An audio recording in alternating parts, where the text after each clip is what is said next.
Hero Nitin కొత్త Telugu cinema తమ్ముడు నిన్న శుక్రవారం జూలై 4న థియేటర్స్లో రిలీజ్ అయిన విషయం తెలిసిందే. ఇక ఈ సినిమా మొదటి రోజు కలెక్షన్స్ చూస్తే చాలా దారుణంగా ఉన్నాయి. ఇవి నితిన్ కెరీర్లో లోయెస్ట్ కలెక్షన్స్.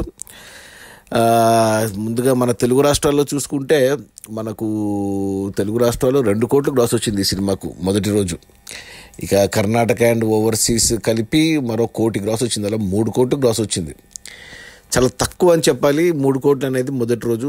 ఇక ఈ 3 కోట్ల గ్రాస్లో థియేటర్ల రెంట్లు, గవర్నమెంట్ ట్యాక్స్లు, ఖర్చులన్నీ పోను డిస్ట్రిబ్యూటర్ షేర్ వచ్చేసి 1.5 కోటి ఉంది.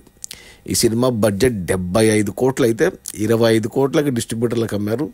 25 కోట్లకు గాను 1.5 కోటి మాత్రం వెనక్కి వచ్చింది మొదటి రోజు. ఇంకా 23.5 కోట్లు వెనక్కి రావాలి సినిమా హిట్ అవ్వాలంటే బాక్స్ ఆఫీస్ దగ్గర కమర్షియల్గా. 23.5 కోట్లు అంటే ఆల్మోస్ట్ 47 కోట్లు గ్రాస్ రావాలి ఇంకా. సో అది సినిమాకు వచ్చిన టాకు మొదటి రోజు కలెక్షన్స్ చూస్తే అది ఇక అసాధ్యమే అని క్లియర్గా అర్థమవుతుంది. నితిన్కి ఇంకో డిజాస్టర్ పడబోతుందని క్లియర్గా అర్థమైంది. దిల్ రాజుకు కూడా మరో డిజాస్టర్ ఈ సినిమా.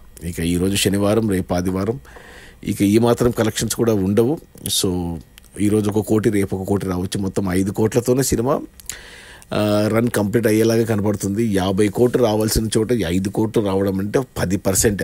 ఇంకా మిగతా 90% పోయినట్టే. కొన్న డిస్ట్రిబ్యూటర్లకు నష్టాలే, తీసిన ప్రొడ్యూసర్కి నష్టాలే. ఇక నితిన్కి పెద్ద డిజాస్టర్.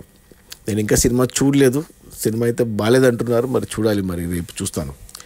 అది మన నితిన్ కొత్త తెలుగు సినిమా. లయా ఉంది, చాలామంది ఉన్నారు. Saptami Gowda, Varsha Bollamma, produced by Dil Raju, director by Sriram Venu.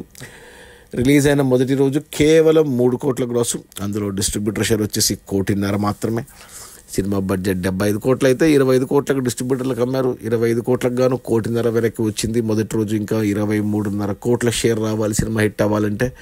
23.5 కోట్ల షేర్ రావాలంటే మరో 47 కోట్లు గ్రాస్ రావాలి. రానట్టే సినిమా కమర్షియల్గా డిజాస్టర్. Okay, bye.